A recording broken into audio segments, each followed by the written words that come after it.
말씀 봉독하겠습니다. 히브리서 4장에서 보겠습니다.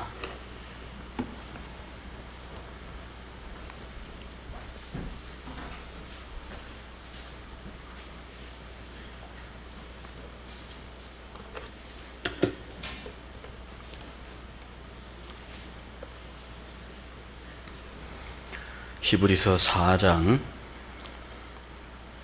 2절 한 절만 봉독하겠습니다. 저희와 같이 우리도 복음 전함을 받은 자이나 그러나 그 들은 바 말씀이 저희에게 유익되지 못한 것은 듣는 자가 믿음을 화합지 아니함이라. 아멘. 2절 한 번 더 읽겠습니다. 저희와 같이 우리도 복음 전함을 받은 자이나 그러나 그 들은 바 말씀이 저희에게 유익되지 못한 것은 듣는 자가 믿음을 화합지 아니함이라. 잠깐 기도하겠습니다. 오 사랑이 많으신 하나님 아버지, 이 밤에 주의 백성들을 주님 앞에 부르시고 이제 우리를 향하여 말씀하시는 것 참으로 감사합니다. 우리의 마음을 열어놓고 우리의 모든 생각을 주님께로 향하며 우리의 눈은 하나님만을 바라며 전심으로 주의 은혜를 갈망하오니 하나님 아버지, 이 밤에 우리 가운데 은혜를 베풀어 주시기를 원합니다. 하나님께서 우리 가운데 찾아오시고 우리 각 사람의 영혼에 필요한 은혜로 채우시되 하나님 아버지, 우리의 눈이 하나님의 영광과 그 신령한 것들과 오묘한 것들을 목격하게 하시고 주님, 진정 우리에게 하나님이 유일한 소망이 되게 하시고 기쁨이 되게 하여 주옵소서. 예수님의 이름으로 기도하옵나이다. 아멘.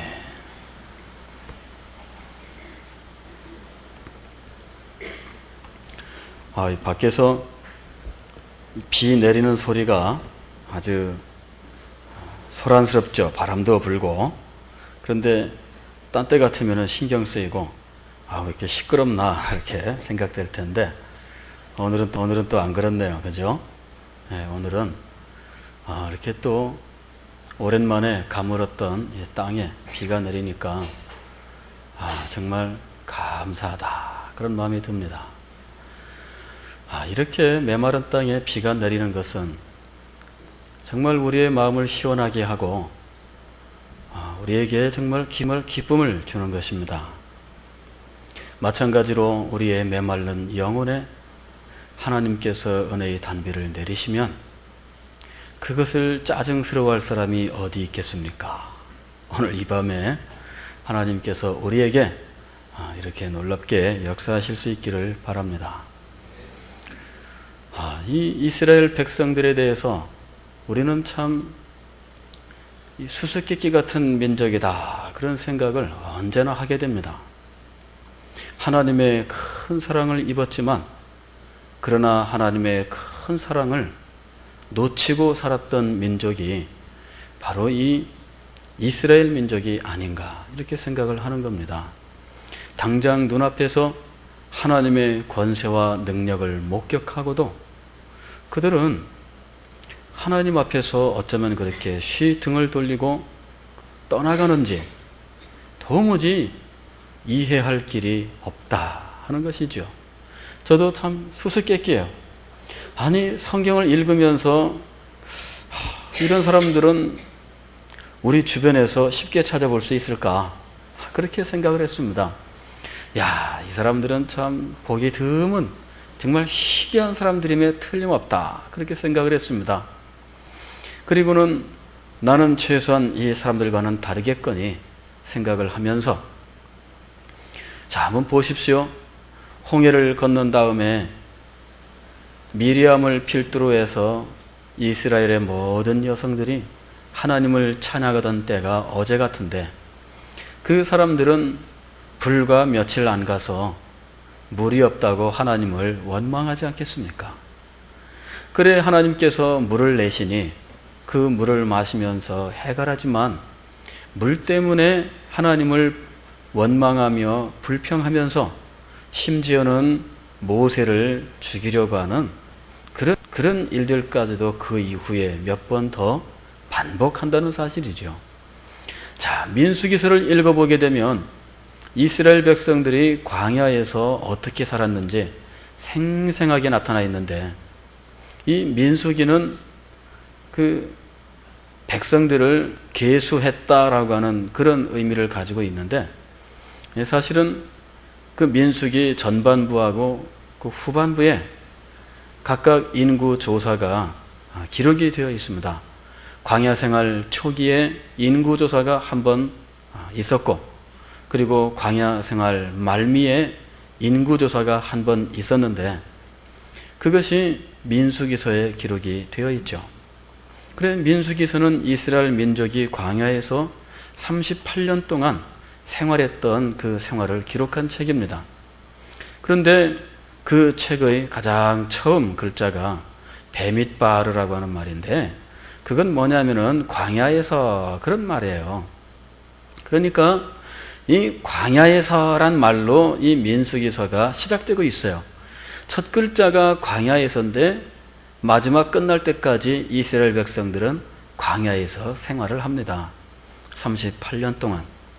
그런데 거기를 읽어보게 되면은 이스라엘 백성들이 하나님 앞에 어떻게 반역했는지 잘 기록이 되어 있지요. 그 사람들은 바로 가나안 땅에 들어갈 수 있는 기회가 있었는데도 하나님의 말씀을 믿지 못해서 그만 정탐꾼들의 말을 듣고 하나님께서 우리를 죽이려고 애굽에서 이곳까지 인도하셨는가? 차라리 우리는 애굽으로 돌아가겠노라 하면서 짐을 싸고 있었습니다. 그러니 참 이게 통탄할 일이죠. 눈의 아들 여호수아와 갈렙이 이스라엘 백성들 앞에 나서서 우리도 저 정탐꾼들과 동일한 정탐꾼이요, 똑같은 사실을 보고 왔지만 그곳은 정말 젖과 꿀이 흐르는 땅이고 비록 그곳에 거인들이 있었으나 그러나 하나님께서 우리와 함께 하시면 그들은 우리의 밥이다, 이렇게 이야기를 했어도 그들은 여호수아와 갈렙을 밀쳐내면서 애굽 땅으로 돌아가려고 했었던 것이지요. 자, 그런 모습을 볼 때에 어쩌면 이 사람들이 그럴 수가 있어요? 아니, 바로 그 앞에 젖과 꿀이 흐르는 땅에 놓여 있고, 그리고 정탐꾼들이 포도 한 송이를 증거로 가지고 왔는데 두 사람이 장대에 메어서 들고 와야 될 정도로 엄청난 포도 송이를 가지고 온 겁니다. 그것이 뭐 포도 송이를 수백 송이를 광주리에 담아서 메고 온 게 아니라 한 송이를 그렇게 달고 온 겁니다. 즉 그 정도면은, 그러면은 그 증거를 이미 눈으로 목격한 거 아닙니까? 그런데도 불구하고 눈으로 목격한 증거보다도 그곳에 있다는 안악자손의 후손이라고 하는 그 거인 족속들에 대한 두려움 때문에 그들은 하나님의 약속의 말씀을 받지 못한 채 그만 애굽으로 돌아가려고 했었던 것입니다. 그 일로 말미암아서 사흘길이면은 가나안 땅에 들어갈 수 있었던 이 사람들이 그만 38년 동안이나 헤매 다녀야만 되는 그런 자리에 떨어지게 된 것이죠. 한번 가만히 한번 생각을 해보십시오. 그 사람들이 왜 가나안 땅에 들어가지 못했을까요? 정탐꾼들이 40일 동안 그 땅을 탐지하고 왔는데 그 당시에 20세 이상의 사람들은 정탐을 한 하루를 1년으로 계산을 해서 40년 동안 광야를 방황케 하다가 마침내는 가나안 땅에 들어가지 못하고 그 40년 사이에 광야에서 다 죽게 하나님께서 그렇게 하셨습니다. 그리고 그들이 적군들에게 붙잡혀서 포로가 되고 노예가 될 것이라고 생각했었던 20세 미만의 어린 아이들은 모두 가나안 땅에 들어갈 수 있도록 하나님께서 인도하셨던 것입니다.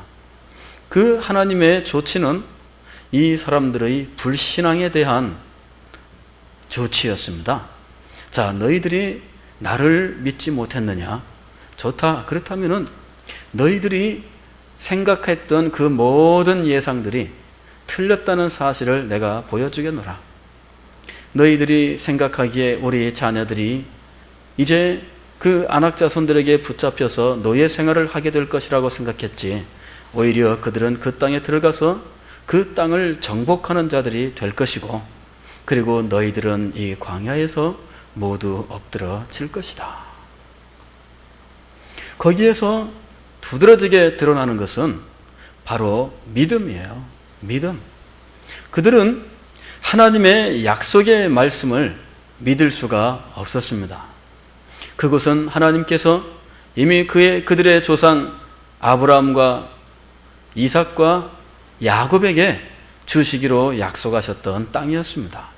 그리고 하나님께서는 그 약속을 기억하셨고, 때가 되매 그 후손들을 그 땅으로 인도해 드리려고 작정하시고 모세를 보내어서 그 백성들을 지금 가나안 입구까지 인도해 오신 것입니다. 그런데 그들은 이제 하나님의 그 약속에 대해서 믿지 못한 것입니다. 그리고는 하나님의 약속에 대해서 등을 돌렸던 것입니다. 하나님께서는 그들을 광야에 흩으셨고 광야에서 모두 죽이셨습니다. 그것은 그들의 불신 때문입니다. 그들이 하나님의 약속을 믿지 아니한 거로, 그것입니다. 하나님의 약속을 믿지 못했다고 하는 것은 곧 그 말씀하신 분을 믿지 못했다는 이야기이죠. 그러니까 하나님의 말씀을 믿지 못한다고 하는 것은 말씀하신 하나님을 믿지 못한다는 것입니다. 말씀을 믿는 자는 하나님을 믿는 자요, 말씀을 믿지 아니하는 자는 하나님을 믿지 아니하는 자다 하는 것입니다. 하나님과 그리고 하나님께서 하신 그 말씀이 이렇게 일치가 되는 것입니다.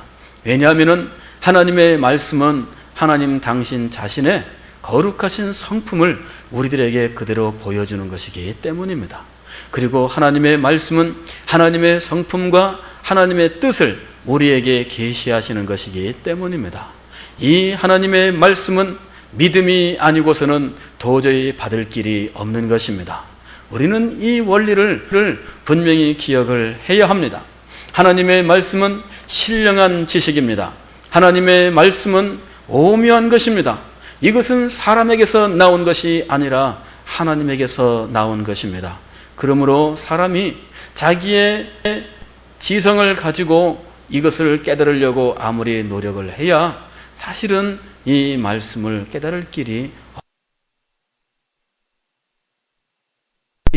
없는 것이지요.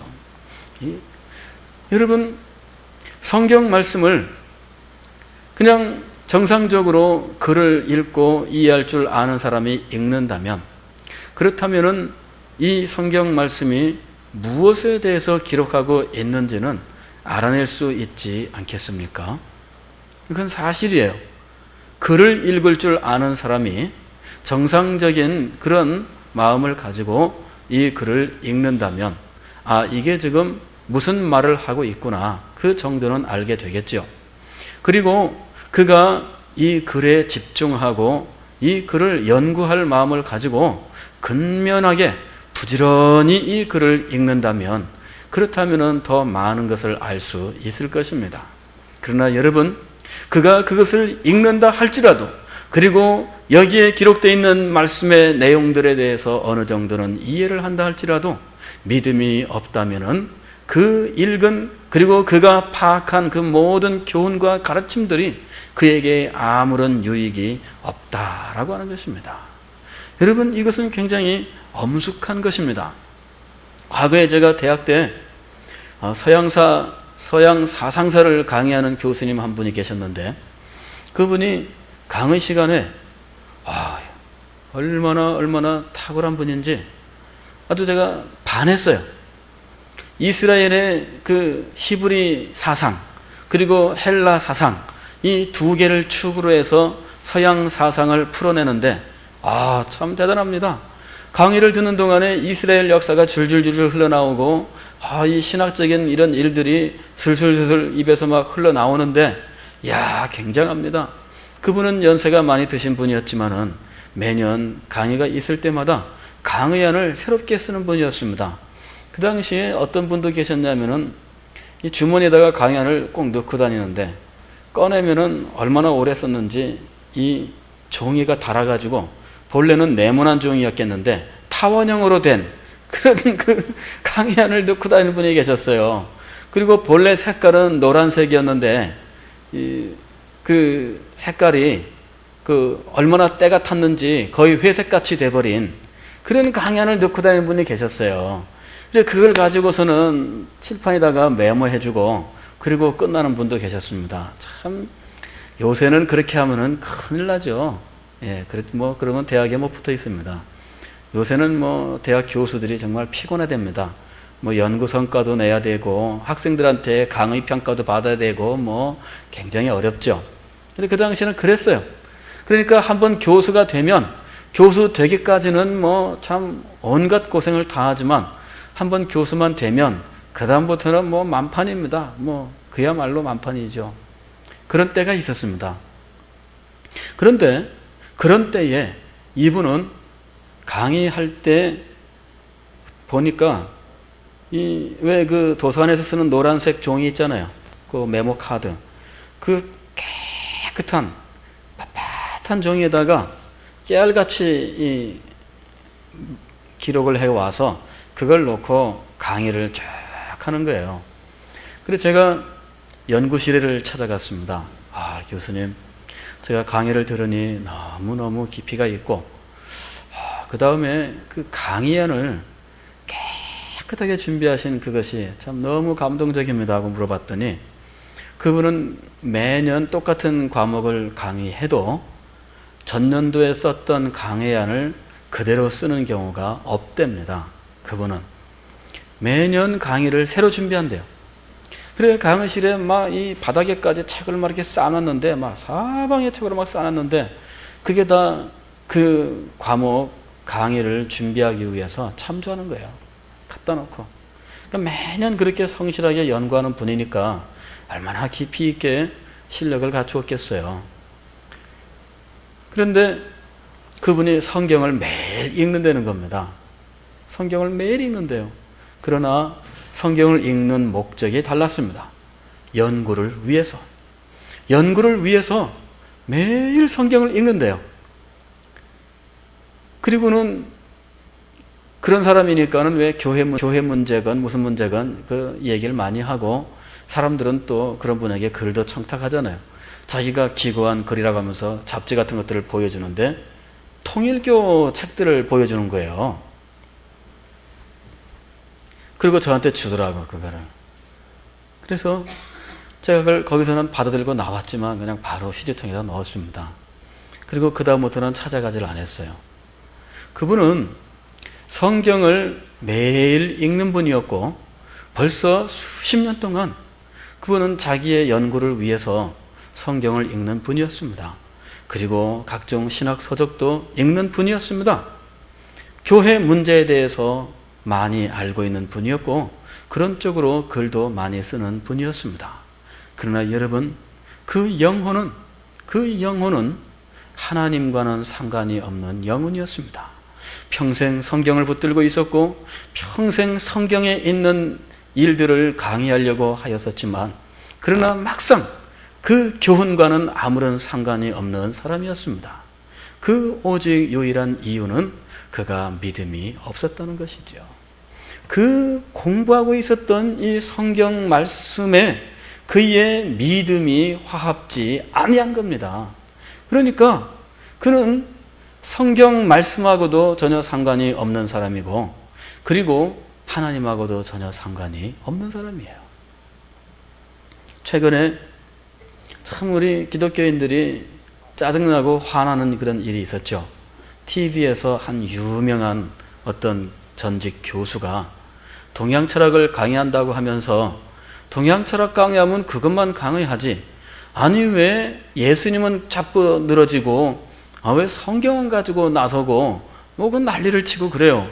자기 아버지는 장로님이고 어머니는 권사님이라지만 그게 자기랑 그렇다고 해서 자기가 성경 붙들고 이러쿵저러쿵 말하고 교회에 대해서 말할 수 있는 무슨 권한이 있는 그런 거 아니잖아요.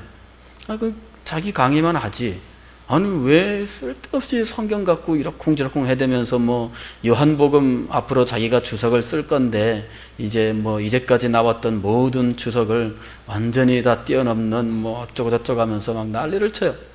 그래서 참 기독교인들이 얼마나 화가 나는지 그 당시에 이 KBS에서 이제 이 공자 그 논어 강의할 때 제가 거기 그 게시판에 들어갔더니 기독교인하고 그 다음에 기독교인 아닌 사람들하고 거기서 막 붙었는데 기독교인들은 이 돌 뭐 어쩌고 하면서 돌덩어리 그러면서 막 이제 뭐라고 썼어요. 근데 또 이 분명히 교회를 안 다닌 사람들은 아닌 것 같아요. 그 젊은이들이. 그 중에는 교회 다닌 사람도 있고 안 다닌 사람도 있겠지만 왜 자기 그 젊은이 중에 이렇게 쓴 사람들 우리 엄마도 집사님이고 우리 아버지도 뭐 집사님이지만은 그러면서 그냥 뭐 그 사람을 옹호하면서 기독교인들이 변해야 된다 이렇게 속이 좁냐 뭐 어쩌나 저쩌냐 이렇게 쓴 사람도 있고 뭐 별 사람 다 있죠. 그래갖고 거기서 그냥 막 전쟁이 붙은 거예요. 그냥 그야말로. 이래갖고 한 친구는 말이에요. 한 녀석은 제가 그 한 녀석 그걸 보니까는 사이버 공간에서 이 언어 테러 그것에 대해서 아주 심각하게 생각을 하게 됐어요.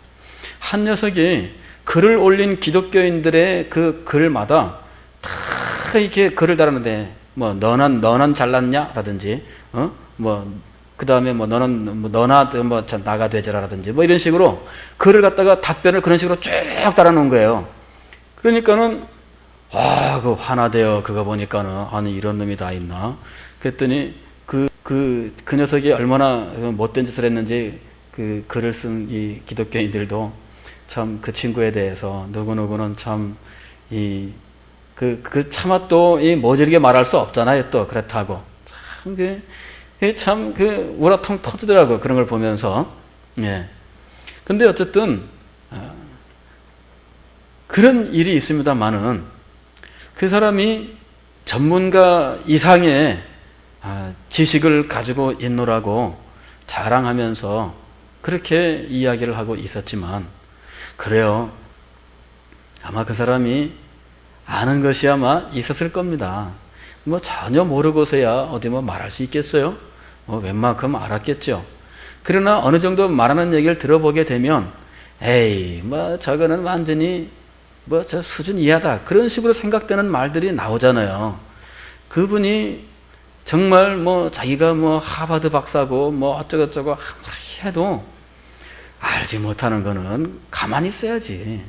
그래 책 몇 권 봤다고 해서 그래 무슨 대단히 아는 것처럼 그렇게 이야기를 해요. 들어보게 되면은 그게 억지지. 그게 믿음이 없으니까 억지를 말할 수밖에 없잖아요. 그러니까는 거기에 대해서 논박할 만한 아무런 가치를 못 느끼는 거예요. 그냥 불쌍할 뿐이고, 야 저렇게 대목자는 생각을 하고 있는데 그걸 어떻게 고쳐? 뭐 그런 생각 드는 거예요. 아니 뭐 학식이 없어서 거기에 그만큼 답변을 못 하겠습니까? 그게 아니에요. 문제는 어디에 있느냐 그러면은 믿음이 있느냐 없느냐 하는 것입니다. 신학이라고 하는 것은 여러분 단순히 학문이 아닙니다. 신학이라고 하는 것은 하나님에 대한 것이고 그리고 하나님을 향해 사는 것입니다. 그러니까 이것은 하나님을 향해서 살아있는 사람이 하나님 앞에 자기의 사랑과 자기의 그 하나님을 향한 헌신 이런 것들을 이렇게 드리는 것이 그게 바로 신학이에요. 단순히 학문만으로 구성되어 있는 것이 아닙니다. 금방 말씀드렸던 것처럼 그가 지성을 가지고 탐구하면 어느 정도의 내용은 알아낼 수 있지만 그러나 그가 알아낸 그 내용에 믿음이 화합지 아니하면 그에게 이 지식이 아무런 소용이 없고 그 다음에 그 지식의 정수에 들어가는 것이 아니라 곁가지를 흘러가면서 전혀 엉뚱한 데로 나아가게 되어 있는 것이에요.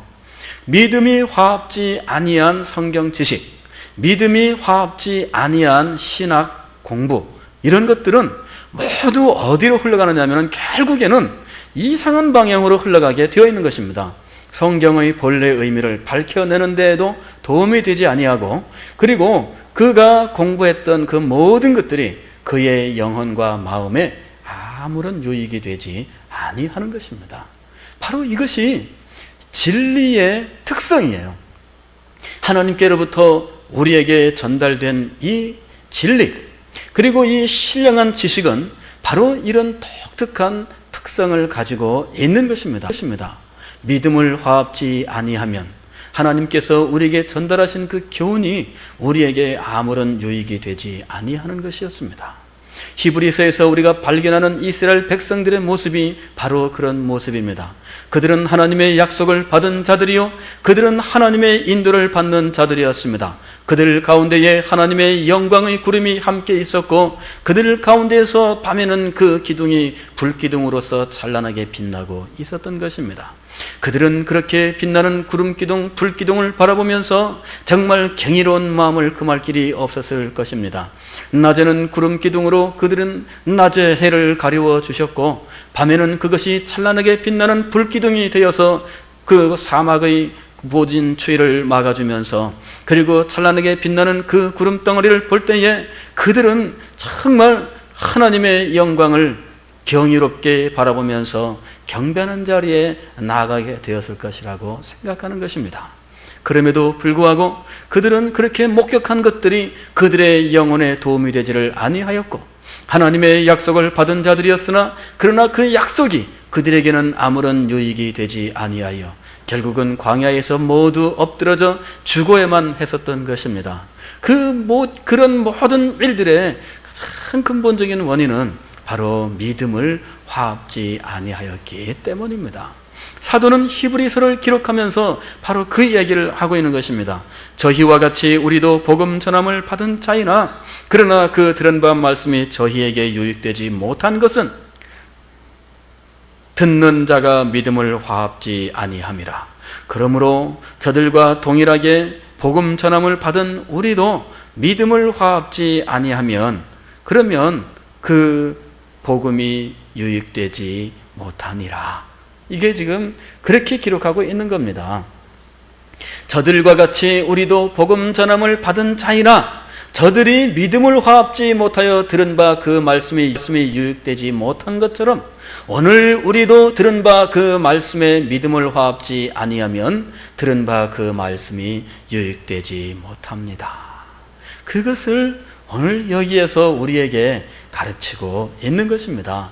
하나님의 말씀에 은혜 받기를 원하십니까? 그렇다면 이 말씀에 여러분의 믿음을 화합해야 하는 것입니다. 이 믿음이라고 하는 것은 참 신비한 것이지요. 이것은 여러분 우리에게 어떻게 오게 되는 것입니까? 성경에서 믿음에 대해서 여러 가지로 설명하고 있지만 그러나 우리는 이 믿음에 대해서 분명하게 말할 수 없습니다. 믿어지니? 믿어져. 그럼 도대체 그럴 때 그 믿음이라는 게 도대체 무엇입니까? 그게 도대체 무엇입니까?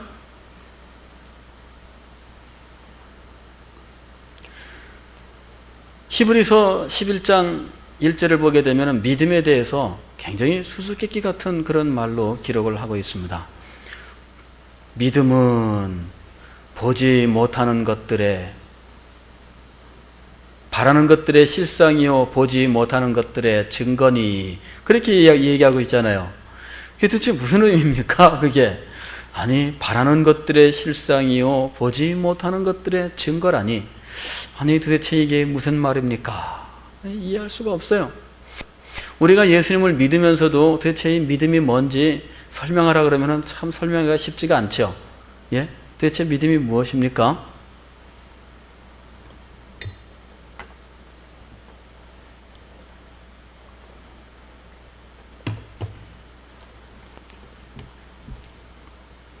믿음이라고 하는 것은 그 처음 출발이 지적인 동의에서부터 출발을 해요.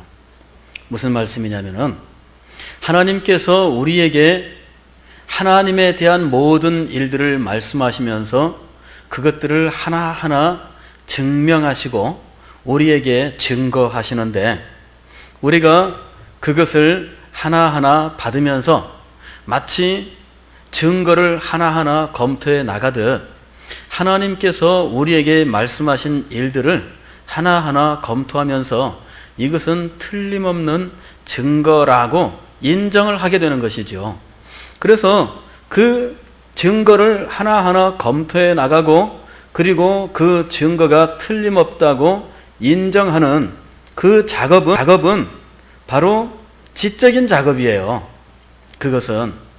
그러니까 그 지적인 작업이 없이는 믿음이라고 하는 것은 생기지 않는 겁니다. 믿음은 들음에서 나며 그랬습니다. 그럴 때에 이 들음이라고 하는 것은 무엇이냐면은 하나님의 증거를 듣는 거예요. 여호와의 증거는 완전하여 그렇게 성경에서 말씀하고 있잖아요. 하나님의 말씀에 대해서 여러 가지로 그 성경에서는 달리 부르고 있지 않습니까? 여호와의 규례 혹은 율법, 여호와의 도 혹은 뭐 여호와의 법도, 그 다음에 여호와의 뭐 율례, 뭐 그렇게 하면서 그 중에 하나가 무엇입니까? 여호와의 증거. 바로 그겁니다. 하나님께서 우리에게 하나님의 거룩하심에 대한 것과 그리고 하나님께서 우리를 향하여 가지고 계시는 계획들과 그리고 이후에 이루실 모든 일들을 우리에게 제시를 하신 겁니다. 그 모든 것들은 우리에게 누구를 증거해주고 있느냐 하면은 하나님을 증거하고 있는 것입니다. 하나님의 성품도 증거하고 하나님의 능력도 증거하고 하나님께서 행하시는 사역도 증거하고 그 사역의 본질도 증거하고 이 모든 사실들을 우리들에게 보여주는 겁니다. 그런 증거들을 우리가 듣게 되는 것입니다. 그리고 들은 그 증거들을 하나하나 우리가 검토하는 겁니다. 이 증거가 참인지, 그리고 증거를 하나하나 검토하면서 이것은 맞다, 이것은 맞다, 이것은 맞다. 지적인 동의가 이루어지는 겁니다. 그 지적인 동의, 그 지성의 작업이 믿음의 출발점이에요. 믿음의 출발점입니다. 그것이 이루어져야 돼요. 이 지적인 동의가 없이 믿음이라고 하는 것은 생기지 않는 것입니다. 알지 못하고 그냥 맹목적으로 믿는다. 그런 일은 사실은 일어나는 것이 아닙니다. 우리가 복음을 전할 때에 우리가 무엇을 증거해야 되느냐면은 바로 그런 증거를 제시해야 되는 겁니다. 복음 증거라고 이야기하지 않습니까? 그죠? 복음 증거라고 이야기를 하는데 그건 뭐냐면은 복음을 증거로서 제시를 해야 돼요. 하나님께서 당신을 사랑하셨습니다. 그렇게 이야기를 한다면 하나님께서 당신을 사랑하셨다라고 하는 그 말에 대한 증거를 제시해야 돼요. 하나하나. 그 사실을 하나하나 증거로 제시하고 그 증거를 제시받은 사람은 그것을 하나하나 검토해 보게 되어 있는 것입니다. 그때에 우리가 제시해야 되는 증거는 뭐냐면은 복음의 사실들이에요. 하나님께서 우리 인생들을 사랑하셔서 어떤 계획을 세우시고 역사 속에서 그 일들을 이루어 오셨는지 그 사실들을 하나하나 설명을 해줘야 돼요. 천지 창조와 그리고 우리 인생들에게 에덴 동산을 만들어 두신 것과 타락하였지만 그러나 뱀의 후손을 여자의 후손이 머리를 밟을 것이고 그리고 그로 말미암아 구원 얻게 되는 복음이 제시되었다고 하는 것과 그리고 아브라함과 그 씨로 인하여서 모든 민족이 복을 받게 될 것이라고 하는 그런 하나님의 계시가 있었고 그리고 하나님께서는 아브라함의 후손을 통해서 예수 그리스도 메시아를 예비하셨고 그리고 아브라함의 후손 가운데에 바로 예수 그리스도가 우리에게 오게 되었다고 하는 것과 그리고 예수 그리스도는 여자의 후손이라고 하는 창세기 3장 15절에 예언의 성취였다고 하는 사실들에 대해서 이게 설명을 해줘야 돼요. 그러면서 예수 그리스도를 믿는 자에게는 구원이 있다고 하는 이런 사실들을 쭉 설명을 해줘야 돼요. 복음의 사실들과 복음의 개념들을 제시할 수 있어야 되겠고 그리고 죄를 하나님 앞에서 고백하고 그리고 죄사함과 구원의 은혜가 있다고 하는 사실을 제시를 해야 될 것이고 이제는 내가 회개하고 예수 그리스도를 믿으라고 하는 권면까지 이루어져야 하는 것이지요. 그게 복음 증거입니다. 그렇게 하나하나 그에게 제시할 때에 듣는 자가 그것을 들으면서 마음속으로 생각을 하는 겁니다. 아, 이렇구나, 이건 이렇구나 하면서 그 증거들을 하나하나 받으면서 어떤 경우에는 그 증거를 받을 수가 없어서 반박도 하고 어떤 경우에는 그 증거를 받아들이면서 예수 그리스도를 믿겠노라 하고서는 마음속에 작정을 하게 되는 것입니다. 그러니까 복음이라고 하는 것은 증거해야 돼요. 증거를 할 때에는 증거를 하나하나 제시할 수 있어야 되는 겁니다. 우리 중에 어떤 분들은 그냥 그렇게 말하는 분들이 있죠. 증거하기보다는 그냥 교회 끌고 오려고 하는 분들이 있어요. 교회 가자. 교회 가면 좋아. 교회 가는 거야. 그렇게 이야기를 합니다. 그러나 뭐 그렇게 하는 것도 뭐 좋긴 좋겠지만, 그러나 그것보다 더 좋은 거는 무엇이냐면은 이 사람 속에 증거가 살아있어서, 그 속에 증거가 살아있어서 그 증거를 하나하나 제시할 수 있으면 더 좋은 거예요. 그럴 때 증거가 이 속에 살아있고 이 증거를 하나하나 제시하는 사람을 가리켜서 무엇이라고 부르는 겁니까? 증인이라고 부르는 거예요. 그를 증인이라고 이야기하는 것입니다. 복음의 증인이라고 하는 이유가 바로 그 이유예요. 그는 증거를 제시하는 자이기 때문에 증인인 것입니다. 그런데 그냥 막연하게 들은 사람은 증인이 되기에는 좀 부족해요. 가령 여기 지금 법정입니다. 증인으로 왔습니다. 선서를 하지요. 오직 진실만을 말할 것을 선서합니다. 그리고 앉았어요. 근데 이제 검사가 와가지고서는 이제 이 사람에게 묻습니다. 당신이 언제 어디서 어떻게 무엇을 보았죠? 그러는데 글쎄요, 본 것 같기도 하고 안 본 것 같기도 하고, 그러면은 그 말을 듣는 사람들이 저 사람의 증거는 참이다, 그렇게 생각을 하겠습니까? 그때 당신이 목격한 그 사람이 빨간 잠바를 입고 있었다 그랬죠? 그러니까 글쎄요, 빨간 잠바였는지 분홍 잠바였는지 잘 모르겠는데요. 그러면은 어쨌든 잠바입니다. 그러면은 사람들이 어떻게 생각을 하겠어요?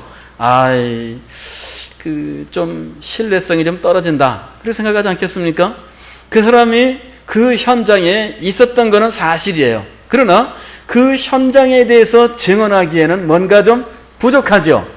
그리고 우리가 그 사람의 말을 그렇게 신뢰하기는 참 어려운 것입니다. 현장에 있었으나 그러나 그 현장의 일들에 대해서 소상하게 확신 있게 증언할 수 없는 사람이라면 그는 증인으로서는 합당하지 않은 것입니다. 어린아이가 그 현장에 있었다 할지라도 어린아이의 그 증언은 증거 능력이 떨어진다라고 생각을 하는 것이지요.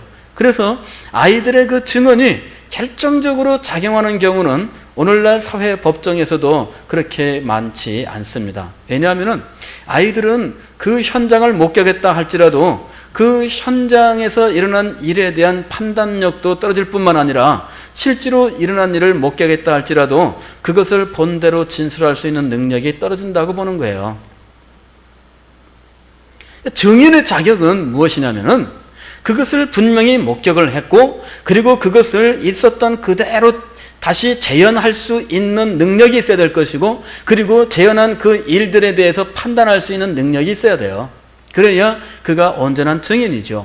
그리고 그 현장에서 그것을 직접 목격한 사람의 증언, 그것이 가장 강력한 증언이죠. 그래서 그 사람은 증인 중에서도 특별한 증인입니다. 어떤 증인이냐면은 목격자입니다. 목격자. 그죠? 목격자를 찾습니다. 이렇게 어디 가다 보게 되면은 왜 횡단보도 같은 데 보면은 이렇게 그 현수막 걸어놨잖아요. 며칠 날 이곳에서 오토바이를 타고 가다가 사고가 났는데 이 목격한 사람을 구합니다. 오셔서 말씀해 주시면 후사하겠습니다. 세상은 그렇게 목격자를 찾고 있고 목격자의 증언이 결정적으로 역할을 하게 되어 있는 것입니다. 복음의 증인은 복음을 현장에서 목격한 사람이어야 하는 것이지요. 그리고 현장에서 목격한 일이기 때문에 이것은 부인할 수 없습니다. 아무리 우리에게 누군가 와서 그것은 그렇지 않다라고 설명을 해도 나는 직접 눈으로 본 것이 있는데 어떻게 그것이 아니라고 말할 수 있습니까? 눈으로 본 사람은 부인할 길이 없는 겁니다. 왜냐하면 내가 봤거든요. 비록 내가 헛것을 보았을지라도 분명히 무엇인가를 보았다면 우리는 아주 막 큰 소리를 치면서 막 주장을 하게 되어 있는 겁니다. 틀림없어. 내가 봤어. 그러면은 모두 그 앞에 머리를 숙여야 돼요. 봤다는데 어쩔 겁니까? 봤다는데. 우리가 복음을 증거한다고 하는 것은 바로 이 복음에 대한 목격자로서 이 복음을 증거한다는 것입니다. 하나님께서 우리를 구원하시기 위해서 바로 역사 속에서 무슨 일들을 이루셨는지 바로 그것을 현장에서 목격한 그 생생함이 이 사람 속에 살아 있어야 되는 것입니다. 그리고 예수 그리스도께서 우리를 위해서 십자가에 매달리셨고 그리고 그 십자가에서 피 흘리시는 그 장면을 실제로 그 현장에서 목격한 것과 같은 생생함이 그 사람 속에서 역사해야 하는 것이죠. 그때에 그가 사람들에게 제시하는 것은 목격자로서 제시하는 것이에요. 그 증언이 살아있는 증언인 것입니다. 그것이 힘있는 증언이고 그것이 설득력 있는 증언인 것입니다. 초대교회 성도들은 복음을 증거할 때에 마치 난파선 가운데에서 구원받아 살아나온 사람처럼 그렇게 증언을 했다라고 하는 기록이 2000년 전에 이미 기록되어 있습니다. 여러분, 복음을 증언한다고 하는 것은 생명을 구원받은 사람이 생생하게 자기의 구원담을 증언하는 것입니다. 자기의 구원담을 증언하는 것이에요. 아니, 남자들은 군대 갔다 와도 군대 얘기하느라고 평생 동안 그저 울고 먹고 그래도 모이면은 군대 얘기하면 재밌잖아요. 여자들은 재미없죠. 그죠? 여자들은, 아니, 남자들이 모이면은 축구 이야기하는 거 재미없대요. 축구 이야기하는 거. 그리고 군대에서 축구한 얘기하는 거, 그건 더 재미없답니다. 예. 근데 남자들은 군대에서 축구한 얘기하는 걸 좋아해요. 저도 군대에서 축구하다가 넘어져갖고 이 팔을 긁혔는데 흉터가 져 있어요, 지금. 여름에 축구하다가 이게 찌하니 긁혔는데 여름이니까 땀나면서 이게 아물질 않으면서 말이죠. 아이고, 참, 한 달 동안 고생했어요. 근데 어쨌든 간에 그게 왜 그 사람들에게 평생 동안 어디 가든지 이 얘기하면서 지내야 되느냐면은 그게 잊을 수 없는 체험이기 때문이거든요. 아주 강렬한 체험입니다. 우리가 구원받은 사실이 그렇게 놀라운 것이어야 됩니다. 그래서 우리의 평생 동안 잊을 수 없고 그것은 우리의 마음에 언제나 생생하게 살아오는 것이어야 되는 것이죠. 여러분이 가령 한번 생각을 해보세요. 여기 이 연안부두에 가서 카페를 타고 말이죠. 배를 타고선 쭉 가다가 풍랑이 일어났는데 그만 이것이 암초에 걸려가지고 이 배가 두동강이 났습니다. 그래 그냥 막 파도는 그냥 막 산더미처럼 치는데 구명봇 뭡니까? 그게 뭐예요? 그 풍선도 아니고, 응? 튜브, 응? 구명 그 튜브에다가 몸 딱 걸치고서는 겨우겨우 살아났단 말이죠. 아니면은 배전 저희 나무 쪼가리 하나 붙들고서는 그 파도 속에서 몇 시간 동안 막 헤매다니다가 정말 온갖 소망도 다 끊어지고 이제 죽었구나 하는 그 순간에 저쪽에서 배가 나타나가지고 살아났습니다. 그렇다면 여러분 돌아와서 어떻게 하겠어요? 와, 장난 아니대. 그러면서 그 파도 이야기도 생생하게 할 거 아니겠어요? 파도가 쫙 밀려오는데 나는 그 파도가 이렇게 올라오니까는 완전히 내가 물속에 잠기는 줄 알았더니 그게 다시 또 내가 하늘 위로 쭉 떠오르더라고. 그런데 여러분 정말이에요? 이게 물은 이렇게 파동이기 때문에 나를 덮을 것처럼 이렇게 물이 올라왔어도 실상은 그 물이 나를 직접 덮치는 경우는 그렇게 많지 않죠. 그게 쭉 오면서 내려가면서 다시 나를 위로 쭉 올린단 말이에요. 그러니까는 아래로 쭉 가라앉은 것 같이 보였는데 다시 위로 쭉 뜨는 거예요. 느껴져요? 예. 실제로 그것을 경험한 사람이 이야기하면은 아마 더 생생할 겁니다. 생생하게 살아서 그리고서는 그 파도 속에서 두려웠던 심정과 그리고 절망에 빠져들어갔던 그 마음의 이 진행 과정과 그리고 먹을 물도 없어가지고 목말라가지고 절절절 매던 그런 경험과 그리고서는 이제 죽었구나 하면서 이제 참 엄마 아버지 이제 저 갑니다 뭐 이렇게까지 말을 해놨을 때 그런 그 모든 상태에 대해서 이야기하다가 저기서 배가 하나 땅 나타나는 것을 목격했을 때의 그 기쁨과 환호성, 구원받았을 때의 안독감, 집에 돌아왔을 때의 그 평안함, 그 모든 사실들을 이야기하면 사람들이 그 이야기를 얼마큼 생생하게 듣겠습니까? 이야, 굉장하구나. 그 사람이 다음날 만나는데 그 얘기를 또 해요. 그 얘기 들으면서 어저께 들은 이야기지만 오늘 또 하는데 오늘 또 들어도 또 굉장해. 굉장하구나. 다음날 만나는데 그 사람이 또 그 이야기를 해요. 그래도 지겹지 않고 들으니까 굉장합니다. 그 사람이 난파선 가운데에서 헤매다니다가 바다에서 떠다니면서 죽음 가운데 헤매다가 구원을 받은 겁니다. 그러니 듣는 사람이 그 이야기를 허투루 들을 수가 없습니다. 야, 앞으로 98번만 말하면 100번 말한다. 이제 그만해라. 그럴 사람이 어디 있겠습니까? 그 사람이 그 얘기를 날마다 하고 다닌다고 해서 저거 바보야. 그럴 사람이 어디 있겠습니까? 왜?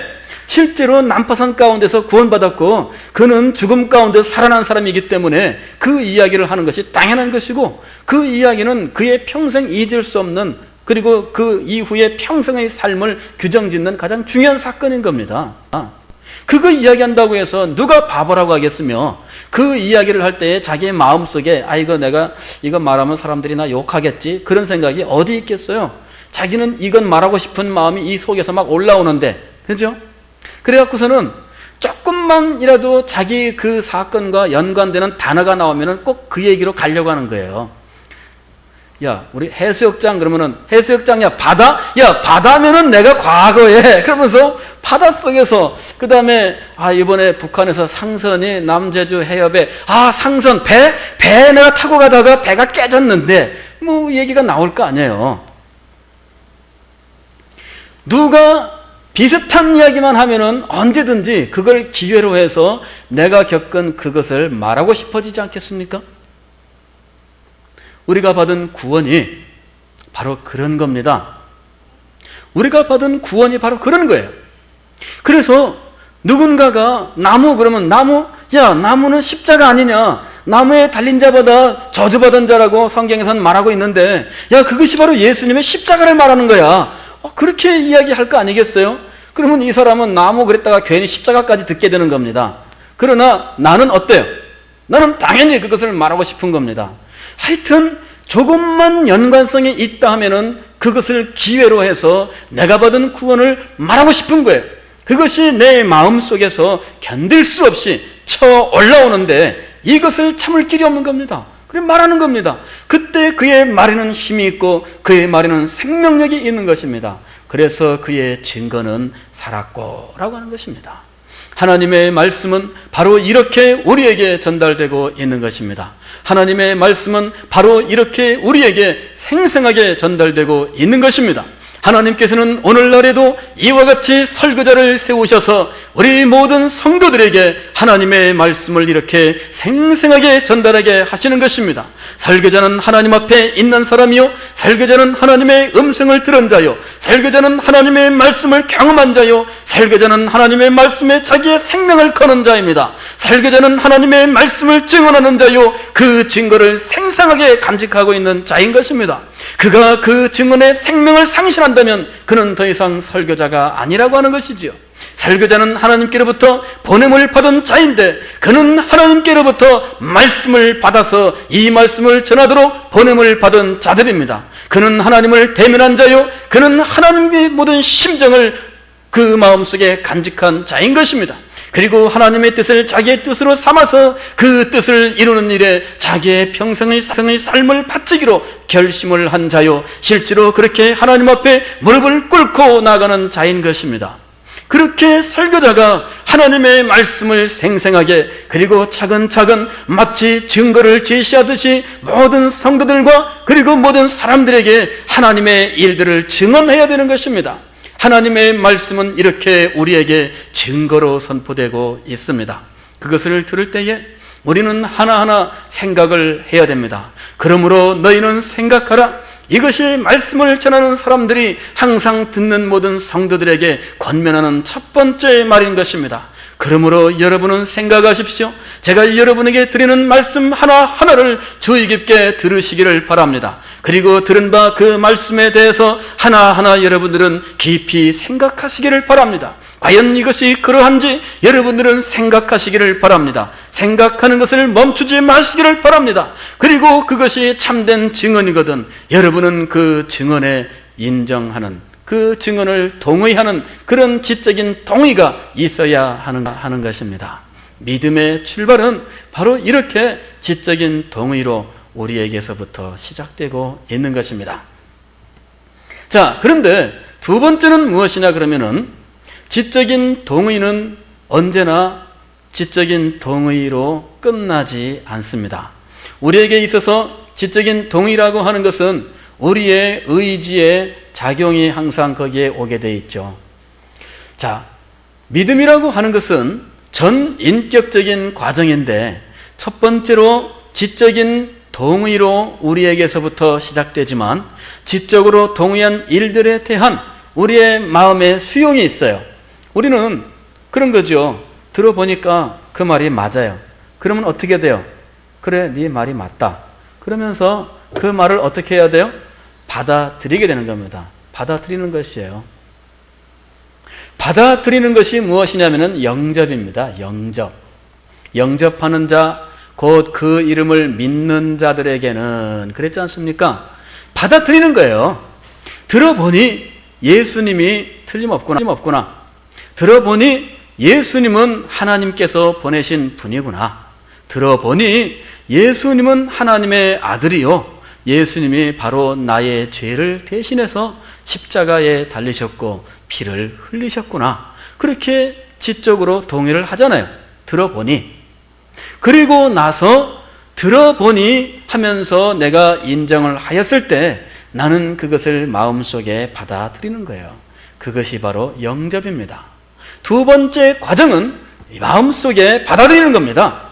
마음속에 받아들이는데 여러분 이런 것이 있지 않습니까? 우리는 논쟁을 하다 보게 되면은 할 수 없이 지게 되지 않습니까? 그래, 뭐 말은 맞네. 그러잖아요.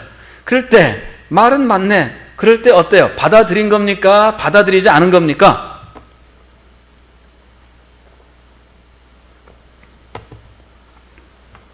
받아들이지 않은 거예요. 그죠?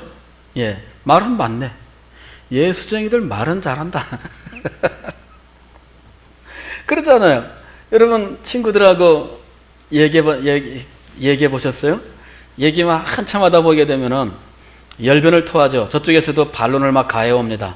그리고서는 나도 그 반론에 또 반론을 제기합니다. 한참 동안 얘기하다 보니까는 뭐 우리야 그래도 들은 게 많잖아요. 교회 와가지고 맨날 듣는데 그래 뭐 지겠어요. 밖에 나가서 말하면은 한번 말하기 시작하면 질 사람이 어디 있어 우리 중에서. 그죠? 그러니까 이거 그쪽에서 뭐라 말하면은 야 이것 봐라 목사님 밑에서 들은 얘기다. 그래가지고서는 얘기하는 거예요. 다 반론을 막 가합니다. 그러면은 어때요?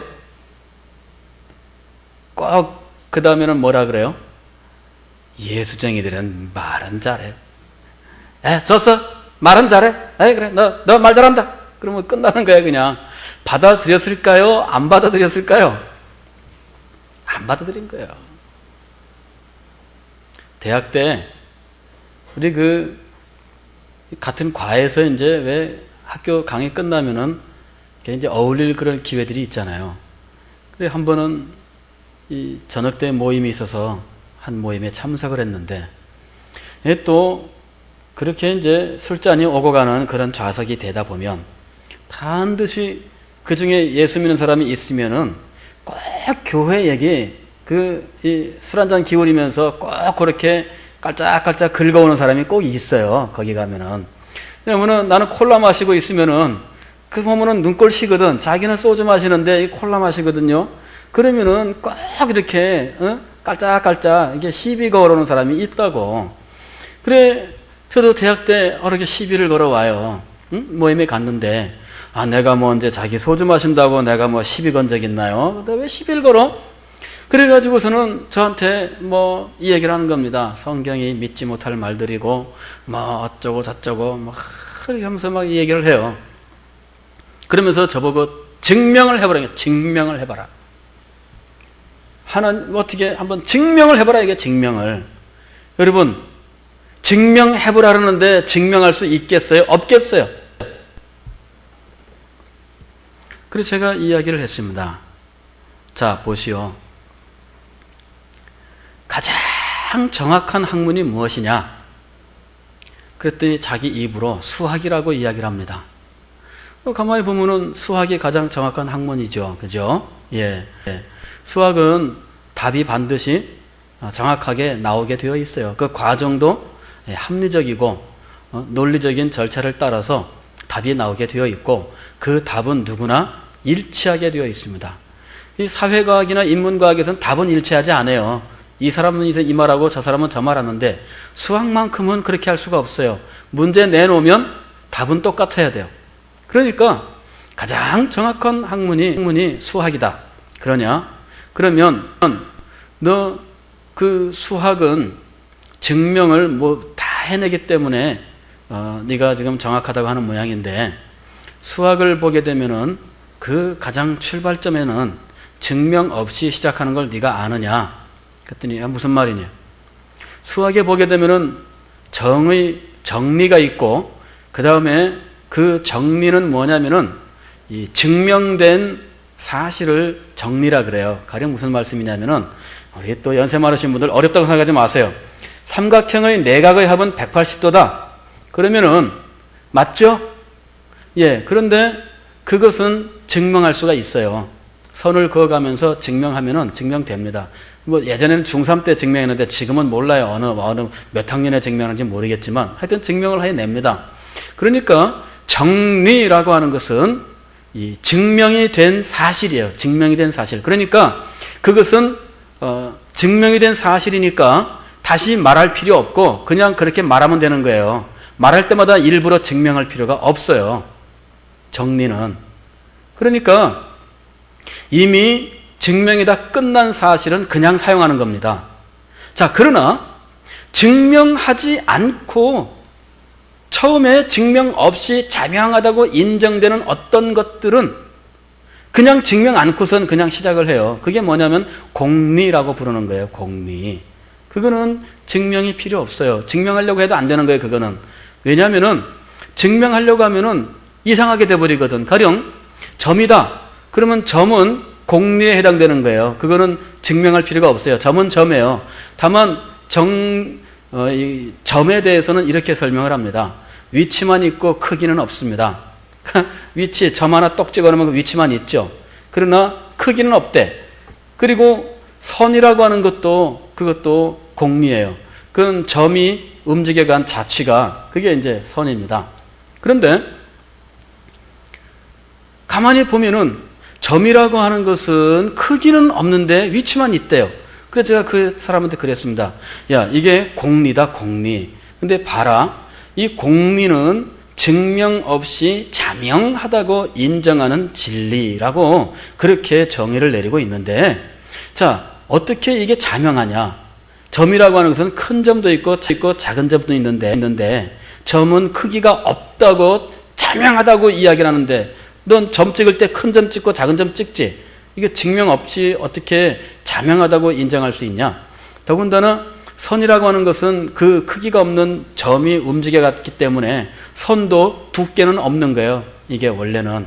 그런데 너는 선 그을 때 굵은 선, 가는 선 구별해서 긋지. 수학이라고 하는 것이 가장 정확한 것 같지만 출발점은 증명 없이 출발하고 있다.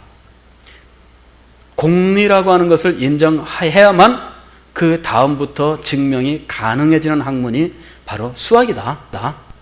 마찬가지로 내가 이 성경을 증명하겠는데 성경을 증명할 때 가장 그 출발점에서 공리가 될 수 있는 것 한 가지만 인정하면 내가 성경을 100% 증명하겠다.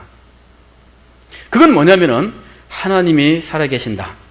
그거 하나만 공리로 인정하면 성경은 100% 내가 증명할 수 있다. 그렇게 이야기를 했습니다. 그랬더니 이 친구가 막 당황해가지고 뭐야 그런 억지가 어떻고 그러더라고. 그러나 주변에 앉아있던 다른 모든 사람들이 야 지금 저 말이 맞다. 네가 임마 지금 억지 쓰고 있는 거야. 그렇게 이야기를 하더라고. 이래가지고서는 이 친구가 저한테 말 한마디를 걸었다가 그야말로 속된 말로 묵사발이 되고 묵사발이 되고 그다음부터 만나면은 교회 얘기는 성경 이야기는 말도 못 꺼냅니다. 이제는 왜? 묵사발이 한번 됐거든. 예. 그 친구가 나중에는 자기가 왜 교회에 대해서 반감을 가지고 있는지 설명을 해주더라고. 작은 엄마가 예수쟁인데 맨날 교회만 가 있고 집안일은 제대로 안 하니 이게 말이 되느냐 뭐 그래가지고 또 막 뭐라 그러더라고. 참 이게 어쨌든 여러분 증거를 해야 돼요. 그런데 그 친구는 제 말에 논리적으로는 졌지만 그러나 어떻게 했어요? 받아들이지는 않았어요. 믿음이란 건 무엇이냐 그러면은 지적으로 그 모든 일들을 인정하고 그리고 그 증거에 대해서 승복하고 그 다음에 그것들을 받아들이는 거예요. 그게 믿음입니다. 이게 바로 영접하는 거예요. 그리고 영접한 이 일에 대해서 기쁨이 있어요. 그게 영접이에요. 믿음이라고 하는 것은 지적인 동의로 출발을 해서 그 다음에 이것을 받아들이면서 우리의 마음속에는 정서에 기쁨이 넘쳐나게 되어 있는 것입니다. 그래 믿음이 오게 되는 순간에 우리는 마음에 기쁨이 있어요. 우리 마음속에 평안이 있고 우리 마음속에 자유가 있어요. 우리 마음에 행복이 있어요. 이래가지고서는 그게 막 기쁜 거예요. 그러면서 그것이 세 번째로 어디로 나아가느냐 하면은 의지로 나아가는 거예요. 들은 바 그 말씀을 따라 살아야 되겠다는 것입니다. 삶으로의 실천까지 나아가게 되어 있는 것이죠. 그러니까 하나님의 말씀이라고 하는 것은 그냥 단순히 듣는 자리에서 끝나는 것이 아니라 이것을 우리가 확실하게 동의하고 그리고 그것을 우리의 마음속에 받아들이며 그리고 받아들인 이것을 기뻐하면서 그것을 따라 살게 되어 있는 것입니다. 이게 의지의 작용이지요. 그렇게 살아가면서 그는 하나님의 뜻을 자기의 뜻으로 하나님의 거룩하신 성품을 자기의 성품으로 하나님께서 우리 가운데서 역사하시는 그 모든 일에 즐거이 동참하는 자리에 나아가게 되는 것입니다. 그가 영적인 유익을 얻게 되는 것이에요. 풍성한 생명의 삶이 그에게 주어지는 것이지요. 믿음이라고 하는 것은 이렇게 놀라운 것입니다. 그러므로 우리는 하나님의 말씀을 들을 때에 먼저 생각을 해야 됩니다. 하나님의 말씀을 선포하는 사람은 성도들이 그 말씀을 들으면서 생각할 수 있도록 제시해야 됩니다. 생각할 수 있도록 제시한다고 하는 것은 그가 증언하고 있는 말씀이 논리적이어야 하고 그리고 체계를 가지고 있어야 되고 그리고 조직적으로 차근차근 설명해 나아가는 과정이 있어야 한다는 것입니다. 그런 과정이 없이 무조건 믿어라, 주실줄로 믿습니다, 믿사옵나이다 뭐 그런 것만 한다고 해서 되는 것이 아니라는 것입니다. 그러면 성도들이 아멘 아멘 그러지만은 그러나 마음속에 맺힌 게 있습니까? 맺힌 게 없어요. 하나님의 말씀은 차근차근 풀어줘야 돼요.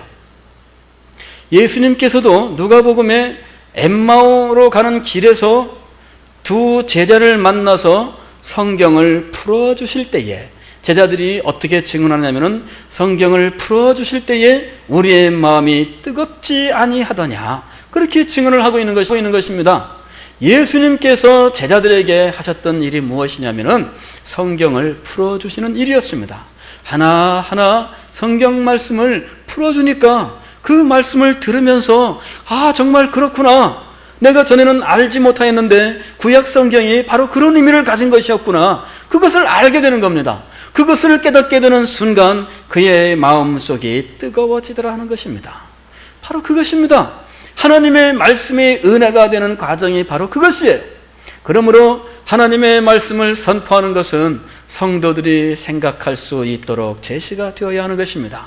하나하나 차근차근 풀어서 제시를 할 수 있어야만 됩니다. 그리고 이것을 성도들은 차근차근 배워야 되는 것입니다.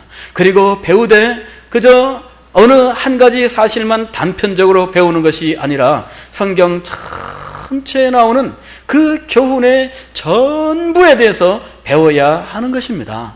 여러분, 성경은 어디 한 군데 조금 배워가지고서는 우리에게 유익되지 않습니다. 그렇게 배우면 잘못되는 겁니다. 이단들이 빠진 함정이 바로 그거예요. 성경 전부에서 이것을 어떻게 가르치느냐, 그것을 살펴보는 것이 아니라 그저 자기 생각에 맞는 어떤 구절 하나만 가지고 그것을 마치 공산주의의 어떤 이데올로기처럼 그렇게 강제적으로 막 주장하는 것이 이단들의 특징이에요. 그거는 단편적인 지식을 가지고 절대적으로 신뢰하는 쪽으로 나아갔기 때문에 그런 일들이 벌어지는 겁니다. 교훈은 전체적이어야 되는 것입니다. 어느 교훈 전체 중에서 그 중에 한 가지 사실에 대해서 이야기한다 할지라도 그 한 가지 사실은 언제나 전체와 연관을 가지면서 그 전부를 우리들에게 보여줄 수 있어야 하는 것입니다. 제가 여러분들에게 설교하면서도 한 번에 이 설교를 끝내지 못하는 이유가 바로 여기에 있습니다. 매주 수요일마다 진행된 이 설교가 벌써 7번이나 진행되었다는 사실을 아십니까? 그러나 7번 진행되었어도 주제는 동일합니다. 하나님의 말씀에 은혜 받는 길입니다. 하나님의 말씀에 은혜 받는 길에 대해서 여러분에게 설명해 드리기 위해서는 한 번의 설교를 가지고서는 도저히 할 수가 없는 겁니다. 성경 전체적으로 하나님의 말씀에 은혜 받는 길에 대해서 어떻게 교훈하고 있는지 그것을 체계적으로 여러분들에게 설명을 해드려야 되지요. 그리고 차근차근 가르쳐 드려야 됩니다. 그리고 그 전부를 가르쳐 드려야 됩니다. 그래야 여러분들이 종합적으로 이 모든 사실을 깨달으면서 하나님의 말씀에 진정 은혜 받는 자리에 나아가게 될 것이 아니겠습니까? 앞으로도 하나님의 은혜 받는 길 이 시리즈 설교는 몇 번 더 진행이 돼야 할 것입니다. 전부를 설명해 드려야 돼요. 그리고 매번 설교할 때마다 그것은 전체의 교훈과 서로 연관을 가지면서 전체의 모습을 우리에게 보여줄 수 있어야 하는 것이지요. 그래서 우리가 들을 때에는 목사님의 이야기가 반복되는구나 그렇게 생각되는 부분들이 등장하게 되는 것입니다. 그거는 당연한 겁니다. 왜냐하면 전체와의 연관성을 항상 여러분들에게 제시하려고 애쓰기 때문이죠. 들으십시오. 이해하십시오. 집중하십시오. 은혜를 사모하십시오. 그리고 이해하려고 애쓰십시오. 그리고 여러분의 지성과 의지를 작용시키십시오.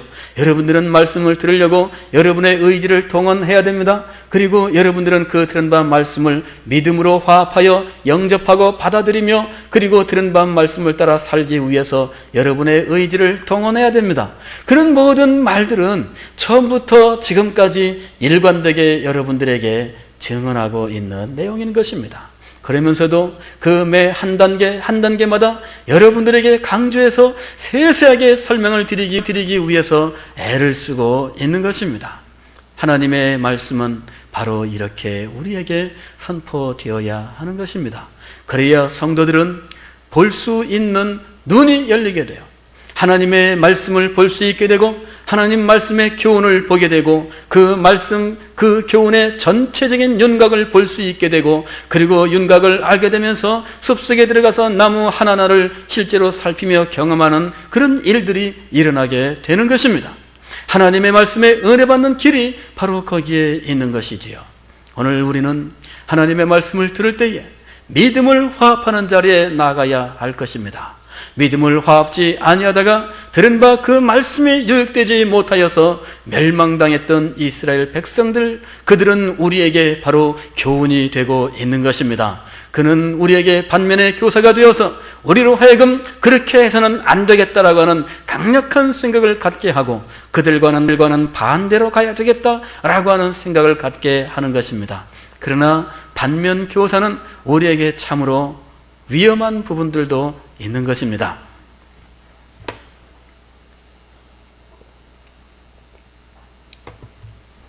무슨 말씀이냐면은 저렇게 하면 안 되겠어. 하는 깨달음은 귀중하지만 정말 저렇게 살아야 되겠어 라고 감동을 받으면서 따라가는 삶이 없다면 저렇게 살면 안 되겠어라는 것은 우리에게 생생한 생명력을 전달해 주지는 못한다는 겁니다. 그게 바로 큰 문제예요. 가령 보십시오.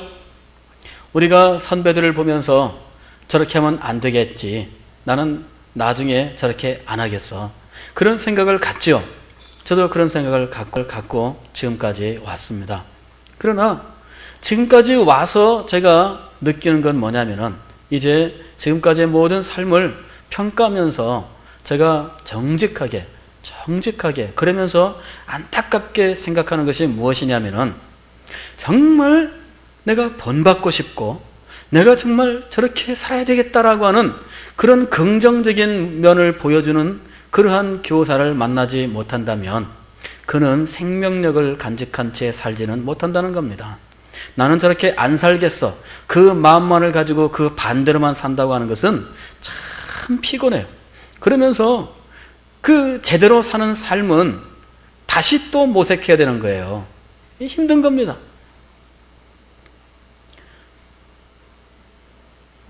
그건 정말 힘들어요. 신앙의 선배들을 보면서 우리는 이렇게 생각합니다. 저게 뭐야?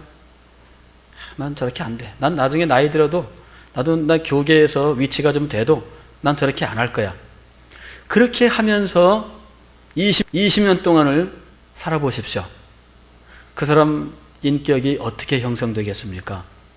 그 사람이 내린 판단은 비록 옳지만 그러나 그 인격은 긍정적이고 밝고 깨끗하며 거룩한 쪽으로 그렇게 나가지는 못하는 거예요. 저거는 아니야는 하죠. 그러나 바로 이것이야는 말하지 못하는 거예요. 바로 이것이야를 말하기 위한 피나는 삶이 거기에 따라줘야 되는 거예요. 그게 얼마나 힘든지 아십니까, 여러분? 너무 힘든 겁니다.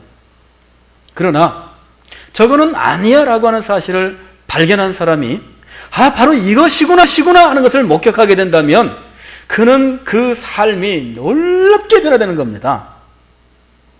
아니야만 보고 저렇게 하면 안 돼, 나는 저렇게 안 할 거야, 그렇게 생각하면서 20년을 지낸 사람과 저건 아니야도 알겠지만 바로 이것이구나 하는 것을 발견한 사람이 이것이구나 하는 삶을 따라서 1년을 살면 그 1년의 삶이 훨씬 더 풍성한 것입니다.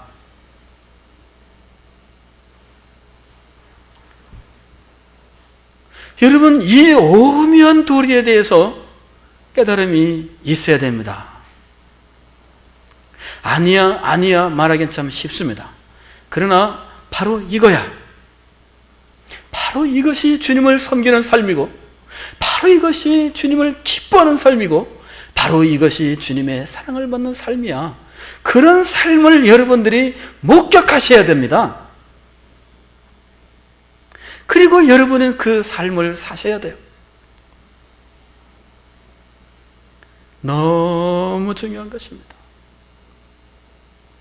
우리 가운데 저것이 바로 그리스도인의 삶이다라는 사실을 보여줄 수 있는 사람들이 필요한 이유가 거기에 있습니다. 하나님께서 교회 안에 신앙의 거인들을 두시는 이유가 바로 거기에 있는 것입니다. 아니다라고 말할 수 있는 사람도 소중하지만 그러나 바로 이것이다라는 거 하는 것을 보여줄 수 있는 사람은 더욱더 소중한 것입니다. 우리한테 그런 사람들이 필요한 겁니다. 교회 안에서 말은 많죠. 그래서 너도 나도 교회에서 법을 말하는 사람은 많습니다. 그러나 여러분은 진정 하나님 앞에 무릎을 꿇습니까? 여러분은 하나님의 거룩하신 성품을 닮아가십니까? 여러분은 정말 가난한 마음을 가지고 하나님을 갈망하십니까? 여러분은 정말 의를 위해서 핍박을 받고 고난을 받으면서 온유한 자리에 나가 계십니까? 정말 신앙의 인격을 온전히 갖춘 하나님의 사람들이 우리에게 필요한 것입니다. 하나님의 말씀을 조직적으로 차근차근 풀어줄 수 있는 사람도 소중합니다. 그러나 그 말씀을 붙들고 살아가면서 바로 이것이 하나님의 자녀의 삶이라고 하는 사실을 온몸으로 보여줄 수 있는 사람의 삶도 우리에게 소중하다고 하는 것입니다. 이 양자가 함께 있어야 됩니다. 하나님의 말씀을 들고 판단하고 그건 정말 중요한 것입니다. 그러나 그 말씀을 붙들고 삶을 살아가면서 사람들에게 정말 이것이 하나님의 자녀의 삶이요, 주님을 사랑하는 삶의 사람의 삶이요, 하나님의 기뻐하심을 입은 자녀의 모습이라고 하는 것을 보여줄 수 있는 사람이 있다면 더 소중한 것입니다. 우리가 하나님의 말씀에 은혜 받으려고 하는 목적이 어디에 있습니까? 바로 그렇게 살기 위해서입니다. 그렇게 살기 위해서요. 그리고 여러분들이 말씀의 은혜를 받으면서 그렇게 살아갈 때에 우리 교회 안의 모든 사람들은 하나님의 말씀을 더 쉽게 깨달을 것입니다. 말씀은 들었고 은혜를 받았다 그러는데 삶이 따르지 않는다면 사람들은 하나님의 말씀을 납득하지를 못해요. 안 그렇습니까? 하나님의 말씀을 어떻게 이해를 하겠습니까? 사람들이, 우리의 후배들이 하나님의 말씀을 이해하겠습니까? 이해 못해요. 하나님의 말씀 깨달았고 은혜 받았다는 사람들의 삶이 저런데 하나님에 대해서 누가 확신하겠습니까? 우리의 후손들이 믿음이 없는 이유는 어디에 있습니까?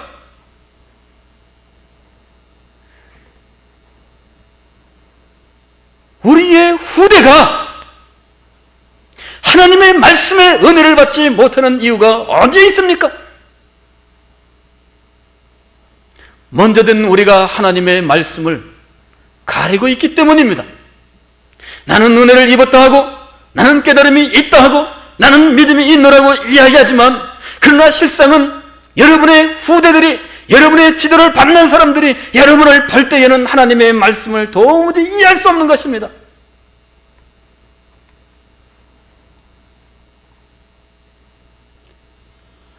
우리는 하나님의 말씀을 깨닫는 것도 중요하지만 내가 이 말씀을 붙들고 살지 아니하므로 하나님의 말씀을 깨닫지 못하게 가로막고 있다고 하는 사실도 발견해야 됩니다. 오늘 우리 서대신 교회 안의 젊은이들이 하나님의 말씀에 대한 확신이 없는 이유는 바로 오늘 이 자리에 있는 우리들 때문이라고 하는 사실을 분명히 볼 수 있어야 하는 것입니다. 우리가 하나님의 말씀을 깨닫는 그 모든 일들을 가로막고 있는 것입니다. 말씀에 은혜 받은 사람들이 왜 그렇습니까?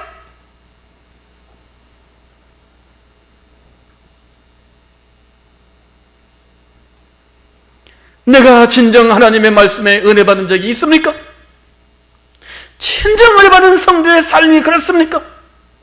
말씀이 나에게 납득이 되었고 내가 그 말씀을 영접했고 내가 그 말씀을 기뻐했는데 내가 그 말씀을 따라 살지는 못합니다. 내가 그 말씀을 기뻐하면서 이 말씀을 이루고자 원하는 소원은 내게 없습니다. 세상에 그런 일이 어디 있습니까? 그러므로 우리는 하나님의 말씀의 깨달음을 방해하는 모습을 보여주고 있는 것입니다. 우리 후대가 자라나지 못하는 것은 바로 우리가 말씀을 깨닫는 일을 방해하고 있기 때문입니다. 우리는 오늘 우리의 삶을 새롭게 돌아봐야 되는 것입니다. 우리가 깨닫는 것도 소중하지만 온 교회 안에 바로 이 깨달음이 충만케 되는 일을 위해서 우리 자신이 분명히 기여할 바가 있다고 하는 사실에 눈을 떠야 하는 것입니다. 우리가 하나님의 말씀의 은혜를 받으셨습니까? 하나님의 사랑을 받으셨습니까? 하나님의 자비와 긍휼을 맛보아 아셨습니까? 우리 후대에게 이 사실을 증언할 수 있어야 됩니다. 우리의 온몸으로, 우리의 삶으로 이것을 증언하는 자리에 나가야 합니다. 그가 진정 주의 말씀을 깨달은 자요, 그가 진정 주의 말씀을 붙들고 사는 사람인 것입니다. 우리 서대신 교회는 연세 많이 드신 분이나 혹은 청년들이나 혹은 어린 아이들이라도 하나님의 말씀을 깨닫고 은혜를 받는 이 일에 있어서 하나가 되어야 하는 것입니다. 그리고 이 모두가 하나님 앞에 즐거이 굴복하면서 주님을 찬양하면서 주님 앞에 영광을 돌려야 할 것입니다. 이것이 우리에게 주어지는 사명이요, 우리 교회가 나가야 될 길입니다. 다 같이 기도하겠습니다.